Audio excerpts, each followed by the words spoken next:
For centuries, the human workforce operated under a simple rule: work harder, produce more. But look at this. This isn't the future, it's right now.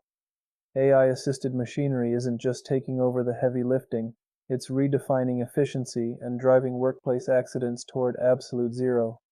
But it begs a chilling question. When the machine does everything faster, better, and safer, what happens to the human standing next to it? Are we being upgraded, or are we being phased out? The optimists will tell you not to worry. They call it upskilling.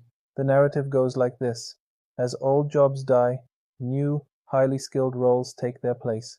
We are told to become future-proof. We study data analysis, learn to prompt neural networks, and collect certificates.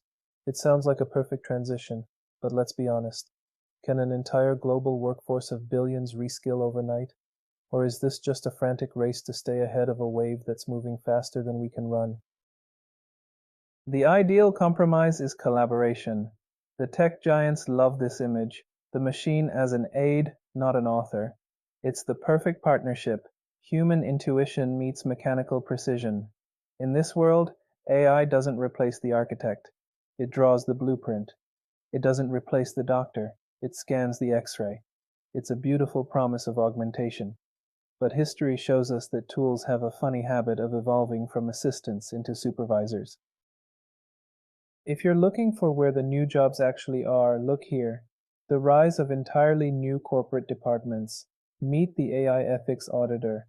As algorithms take over decision-making, humans are desperately needed to police them, hunting for algorithmic bias, ensuring transparency, and managing responsible deployment. It turns out, giving machines autonomy requires a massive human guardrail. But is this an economy of meaningful creation, or are we just babysitting our replacements?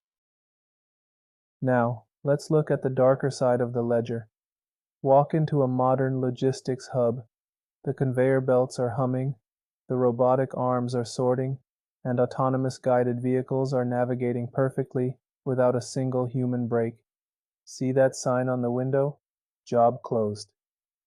For millions of low-skill workers worldwide, the replacement isn't a slow transition, it's an abrupt ending. The warehouse doesn't sleep, it doesn't unionize, and it doesn't need a salary.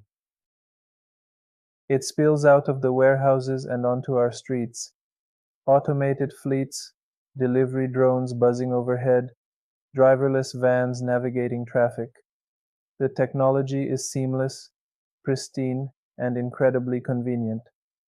But look closely at the people on the sidewalk. One of them is asking a terrifying question: where are we?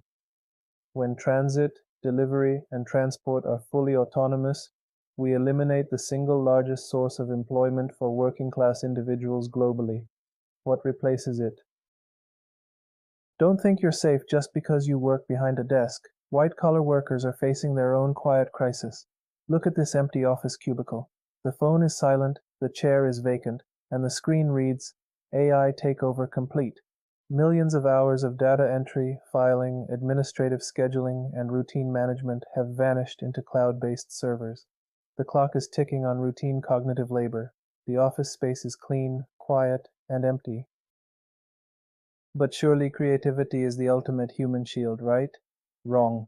The front line of the AI war isn't happening in factories, it's happening in the art studio. On one side, the slow, agonizing, beautiful human process, refining a single stroke, pouring soul onto canvas. On the other side, an industrial AI engine churning out flawless, hyper-detailed masterpieces in seconds.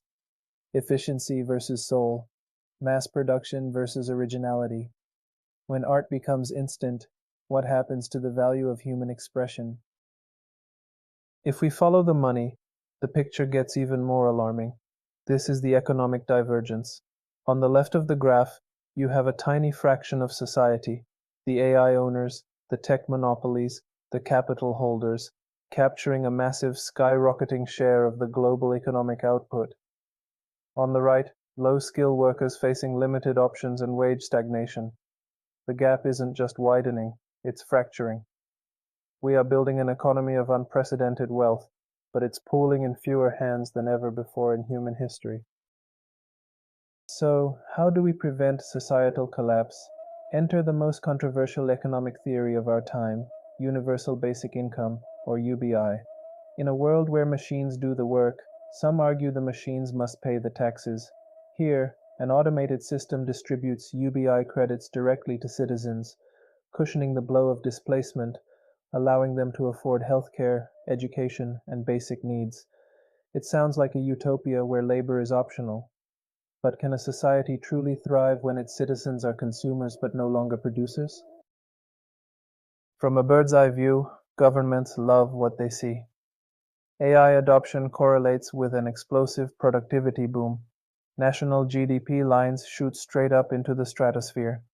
On paper, the country is richer, more efficient, and hyper-productive. But as that GDP curve climbs, the wage curve for ordinary citizens flattens out. It forces us to ask a fundamental economic question. A rising tide is supposed to lift all boats. But what if you don't even own a boat? And no nation can afford to slow down, because this isn't just an economic shift. It's a geopolitical arms race. Look at the global map. Data streams flash between massive tech hubs in the US, Europe, and China. Quantum chips, advanced sensor arrays, and server farms are the new warships. If one country pauses AI automation out of ethical concern for its workers, its global adversaries will surge ahead, capturing the markets. It's a ruthless game of survival, where the worker is caught in the crossfire of international competition. So what is the actual destination? It likely looks like this: the mixed ecosystem. It's a structured pyramid of human labor and machine autonomy. At the baseline, factories and logistics are entirely automated, but at the peak, human labor pivots toward what machines cannot truly replicate: caregiving, deep emotional support, advanced teaching, and empathetic human connection. It's an economy built not on muscle or math, but on emotion and care. It's a complete relocation of human value. And the tools themselves are changing. This isn't AI replacing the worker, it's AI empowering them. Look at this augmented repair guide. By wearing a biomechanical glove with a built-in diagnostic feed, an ordinary mechanic has the collective knowledge of every engineer on Earth instantly projected onto their wrist. We aren't being replaced here. We are being cybernetically enhanced. The machine becomes an extension of human capability, transforming an amateur into a master craftsman. But this transformation cannot be left to free markets alone. It requires rules, a literal code of conduct.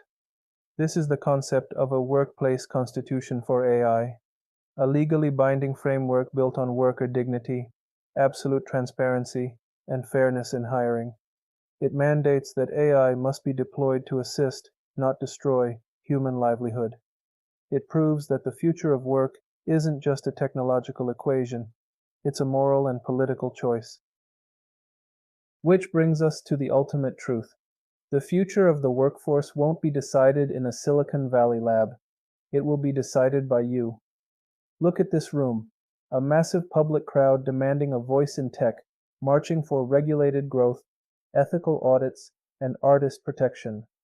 When you look at the ballot box, remember this: artificial intelligence is a tool we created. It does not dictate our future, we do. Will we allow unchecked automation to replace us, or will we vote to build a society where technology serves humanity? The choice is entirely in our hands.